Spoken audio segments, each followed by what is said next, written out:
Hello friend, मैं Sunil Kumar. Store classes में आपका स्वागत है। हम आशा करते हैं कि आप लोग अच्छे होंगे। हम लोग देख रहे थे पार्टनरशिप का आज ये छठा भाग है। तो इसके पहले वाला वीडियो आपने नहीं देखा तो प्लीज पहले उसको देख लीजिए, क्योंकि शुरुआत में बेसिक चीजें बताई गई है और बेसिक नॉलेज होना बहुत जरूरी होता है, क्योंकि बेसिक से आपका बेस तैयार होता है। जब बेस तैयार हो जाएगा तो उसके ऊपर बिल्डिंग मजबूत रहेगी, ढांचा मजबूत रहेगा, चाहे कितना भी ऊंचा बनाइए। तो आइए देखते हैं आज इसका ये छठा भाग है। यहाँ देखिए एक क्वेश्चन है, ए बी और सी मिलकर व्यापार आरंभ किया। ए के द्वारा किया गया निवेश का 3 गुना बी के निवेश के 4 गुने के बराबर है और बी की पूंजी सी की पूंजी से दोगुनी है। लाभ में प्रत्येक हिस्से का अनुपात ज्ञात कीजिए। यहाँ देखिए 3 लोग मिलकर व्यापार आरंभ करते हैं, एबीसी। तो जो ए के द्वारा निवेश की गई पूंजी है वो उसका अगर हम 3 गुना करें, उसका यहाँ पे 3 गुना करें, तो बी के द्वारा जो निवेश की गई उसके 4 गुना करें तो क्या होता है, वो बराबर है।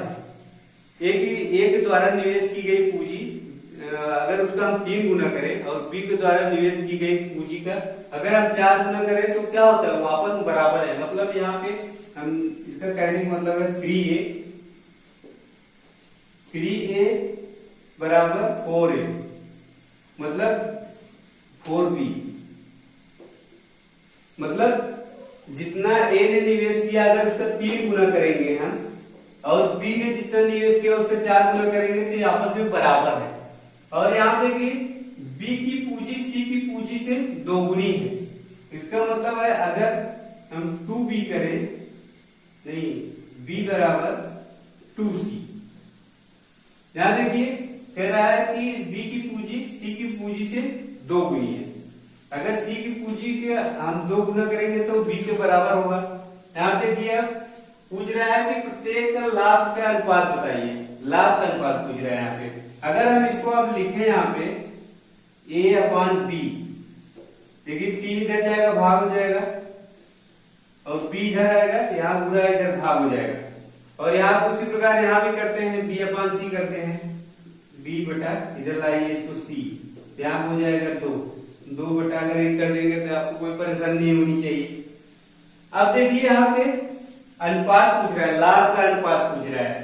समय में क्या है, समय में सभी को बराबर है, इसलिए आपको समय में लिखने की जरूरत नहीं है। पूंजी जितना इन्वेस्ट की है उसको ही लिखेंगे। आप देखिए अनुपात ए बी सी में अनुपात, यहाँ देखिए अनुपात भी बराबर क्या दिया है, 4:3, 4:3 और बी अनुपात सी बराबर दिया है 2:1, 2:1। देखिए जिसके सामने यहाँ पे जगह खाली है, यहाँ देखिए खाली है, यहाँ पे यहाँ पे जगह खाली है, इसके सामने यही संख्या भरी जाएगी 3 और यहाँ पे खाली है तो इसके सामने ये वाली संख्या भरी जाएगी। ये हम लोगों ने कहा पढ़ा था, अनुपात में पढ़ा था। अगर आपने भी अनुपात वाला वीडियो नहीं देखा तो पहले इसको देख लीजिए, फिर इस पर देखिए। यहाँ पे देखिए इसका गुणा करेंगे 3×3, इसका 3 दूनी 6 और यहाँ पे 4 दूनी 8। कितना अनुपात आ गया, देखिए लाभ का अनुपात जो होगा 8:6:3 में होगा एबीसी में। तो आई होप ये समझ में आ गया होगा। आइए दूसरा क्वेश्चन देखते हैं। एक व्यापार में ए तथा बी को निश्चित अनुपात में लाभ हुआ, उसी अनुपात में बी और सी को भी लाभ हुआ। यदि लाभ में से ए को 3200 रुपए मिले तथा सी को 20,000 रुपए मिले तो बी को कितने रुपए मिले। यहाँ देखिए एक व्यापार में 3 लोग साझेदार है एबीसी, तो उसमें देखिए जो लाभ है वो किस अनुपात में बांटा गया है। जिस अनुपात में ए और बी को मिला है उसी अनुपात में बी और सी को मिला है। तो यहाँ पे हमें बता रहा है, ए को बता दिया ए को 3200 रुपए मिला है लाभ में से और यहाँ पे सी को 20,000 रुपए मिला है। तो यहाँ पे बी का पूछ रहा है। यहाँ देखिए जब 3 राशियां होती हैं और 2 को मालूम होता है, तीसरी राशि को मालूम करनी होती है, तो वहां पे हम कौन सा अनुपात लगाते थे, वहां पे तृतीय अनुपात लगाते हैं। जहां जैसे 2 राशि मालूम है, जैसे यहाँ पे 6 और 8 मालूम है और ये इसका तृतीय अनुपात ज्ञात करना मतलब तीसरे का ज्ञात करना है, तो वहां पे हम लोग क्या लगाते थे, तृतीय अनुपात लगाते थे। तृतीय अनुपात कैसे लगाते थे, जैसे यहाँ पे ए हो गया, दो राशि मालूम है ए और बी, तृतीय अनुपात कैसे लगा, ए अनुपात बी समानुपात बी अनुपात यक्स, इसका गुणा इसके साथ और इसका गुणा इसके साथ, यहाँ पे इसका गुणा करिए, यहाँ पे इसका गुणा करेंगे तो ए एक्स आएगा और इसका गुणा करेंगे तो बी स्क्वायर आएगा, ऐसे। तो यहाँ पे भी वैसे देखिए, यहाँ पे ए और बी का क्या है, ए और बी का मालूम है, ए और सी का मालूम है, हमें बी का ज्ञात करना है। तो यहाँ देखिए यही बी, इसमें यही ज्ञात करना है। तो आइए देखते हैं, यहाँ देखिए ए और बी का अनुपात, ए और बी का अनुपात जो है वही बी और सी का है, मतलब बराबर बी और बी अनुपात सी का, ये दोनों आपस में बराबर है। यहाँ देखिए इसका गुणा इसके साथ और इसका गुणा इसके साथ, तो यहाँ पे बी गुणे बी इसका गुणा जब करेगा और इसका गुणा इसके साथ, इसका गुणा इसके साथ, इसका गुणा इसके साथ, बी को निकालना है तो बी को पहले लिख रहे हैं और यहाँ पे इसका गुणा ए सी होगा, यहाँ पे बी स्क्वायर हो जाएगा, बी स्क्वायर बराबर ए सी, ए सी का दिया हुआ है। यहाँ पे देखिए ए को कितना लाभ मिल रहा है 3200 और सी को कितना मिल रहा है 20,000, तो यहाँ पे पूरा करिए, यहाँ पे ए को मिला है 3200 रुपए गुणे 20,000। अब देखो जब पूरा करेंगे हम तो 32 गुना 64 आ जाएगा और यहाँ पे 2 जीरो और यहाँ पे 4 जीरो, 6 जीरो, 1 2 3 4 5 6। अब देखिए यहाँ से अगर हम स्क्वायर हटाते हैं, b बराबर ये अंडर रूट में आ जाएगा। अब जब इसका वर्गमूल निकालेंगे p बराबर कितना है 8 64, अब इसके 6 जीरो है तो 3 जीरो बाहर आएगा, तो यहाँ पे 3 जीरो लिखेंगे 1 2 3, तो b को कितने रुपए मिले 8,000 रुपए, b का हिस्सा कितना है 8,000 रुपए। यहाँ पे पूछ रहा है b को कितने रुपए मिले हैं, तो 8,000 रुपए मिले हैं। इसको ऐसे भी लगा सकते हैं, जैसे आप देखिए क्या कह रहा है, ए बी को निश्चित अनुपात में लाभ हुआ, उसी अनुपात में बी और सी को भी लाभ हुआ। तो यहाँ देखिए हम इसको ए अपान बी, मतलब ये अनुपात है बराबर बी बटा सी, दोनों क्या है बराबर है क्योंकि ये अनुपात में है। तब यहाँ देखिए हमें ए और सी का मान क्या है मालूम है, हमें क्या करना है बी का मान ज्ञात करना है। ध्यान से बी का हम क्या करेंगे, बी का इधर भी देंगे, यहाँ पे गुणा हो जाएगा और सी का यहाँ पे बी का गुणा होगा तो बी स्क्वायर हो जाएगा और यहाँ पे गुणा होगा तो ए सी हो जाएगा। यहाँ देखिए बी स्क्वायर बराबर कितना ए सी है, बी बराबर क्या होगा, बी बराबर होगा अंडर रूट ए सी।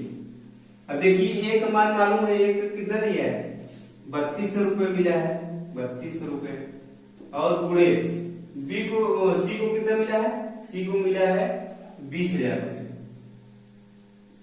अब देखिए अंडर रूट में रहेगा तो 32 गुना 64,000, 64 नहीं यहाँ 6 जीरो आएगा, 4 5 6 अंडर रूट। अब देखिए इसको बाहर निकालेंगे तो 8 बाहर आएगा, 8 है 64 और 3 जीरो इसके साथ 3 जीरो बाहर आएगा, तो यहाँ पे b बराबर कितना आ गया 8,000 आ गया। b को कितने रुपए मिले 8,000 रुपए मिले। तो आइए नेक्स्ट क्वेश्चन देखते हैं। राम तथा श्याम क्रमशः 50,000 रुपए 30,000 रुपए लगाकर व्यापार आरंभ किया। यदि राम काम करता है तो उसे 20% तनख्वाह के रूप में मिलता है तथा बचा हुआ लाभ उसकी लागत पूंजी के हिसाब से बांटा जाता है।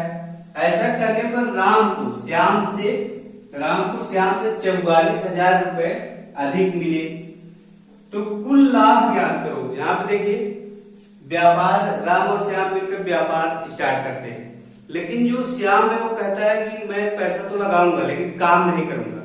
राम कहता है कि मैं काम करूंगा लेकिन उसकी तनख्वाह लूंगा, तो तनख्वाह कितने ले रहा है 20% तनख्वाह ले रहा है, जितना लाभ होगा बोल रहा है जितना लाभ होगा उसमें 20% पहले कट जाएगा, मतलब मेरा हिस्सा, और बाकी जो बचेगा वो दोनों में पूंजी के हिसाब से क्या होगा बंटवारा होगा। तो यहाँ पे जो है श्याम मान जाता है कि चलो ठीक है। अब देखिए वही पूछ रहा है कि यहाँ पे 44,000 रुपए राम को अधिक मिले, तो पूछ रहा है कुल लाभ कितना हुआ है। आइए देखते हैं यहाँ पे देखिए मान लेते हैं लाभ कितना हुआ है 100%। कितना लाभ हुआ है 100%। 20% राम जो काम किया है उसका कट जाता है तो बचा कितना है 80%। अब 80% दोनों में बांटा जाएगा राम और श्याम में। तो आइए देखते हैं आप पूंजी के अनुपात में बांटा जाएगा। ये हो गया राम, ये हो गया श्याम। राम ने कितनी पूंजी लगाई 50,000 रुपए और श्याम ने कितनी लगाई 30,000 रुपए। राम ने लगाया 50,000 रुपए और श्याम ने लगाया 30,000 रुपए। अब देखो इसका अनुपात निकालो। देखो ये समय जब नहीं दिया है तो हमने समय मान लेते हैं समय दोनों का बराबर है। अब जब दोनों का समय बराबर है तो समय के लिखने की कोई जरूरत नहीं, समय जो है इसमें कैंसिल हो जाता है। ये पहले टाइप का क्वेश्चन था जब जहाँ पे समय क्या होता है इक्वल होता था और पूंजी क्या होती थी भिन्न होती थी, तो वहां पे समय लिखने की जरूरत नहीं है। तो यहाँ पे समय लिखने की क्या है जरूरत नहीं है।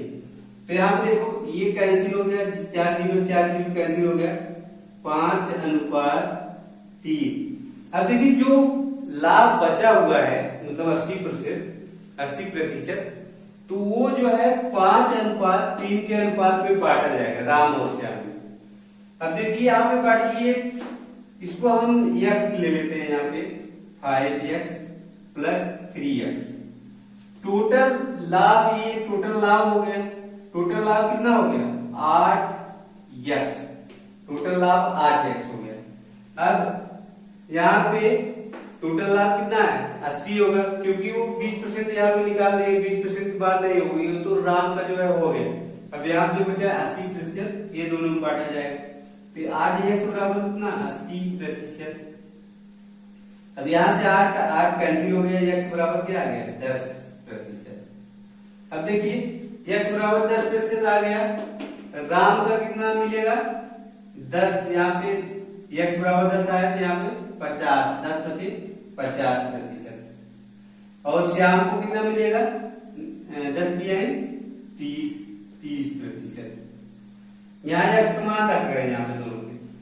अब यहाँ देखो लेकिन इसको राम को क्या मिला है 20%, तनख्वाह के रूप में मिला है 20%, इसको अधिक मिला है।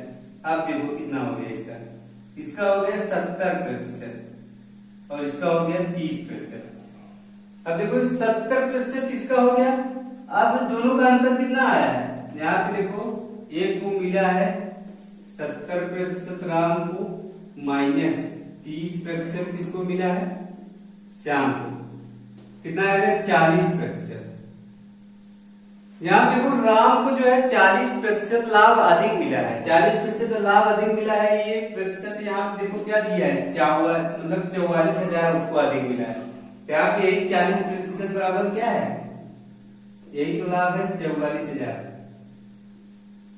अब देखो 40% बराबर 44,000 है। अब हमें क्या करना है कुल लाभ ज्ञात करना है। कुल लाभ मतलब 100% ज्ञात करना है। यहाँ से हम क्या निकाल लेंगे, यहाँ से हम निकाल सकते हैं 1%। 1% निकालिए 1%। यहाँ से हम 4 का अगर भाग दे दो दोनों तरफ 10 आ जाएगा, फिर 10 का गुणा कर देंगे 100 आ जाएगा। नहीं तो ऐसे ही निकालिए। यहाँ देखिए 0 से कट गया तो 4 से काटेंगे, 4 के 4 4 के 4 यहाँ 1100।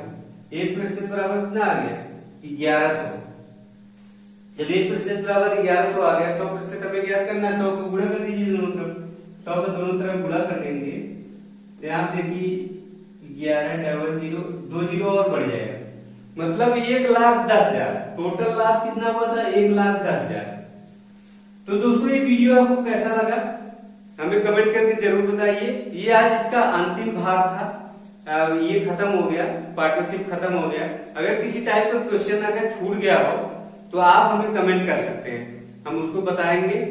नहीं तो मैं अभी 1-2 बुक इसमें हल करवाऊंगा तो उसमें जो छूटा रहेगा उसमें कवर हो जाएगा। तो धन्यवाद।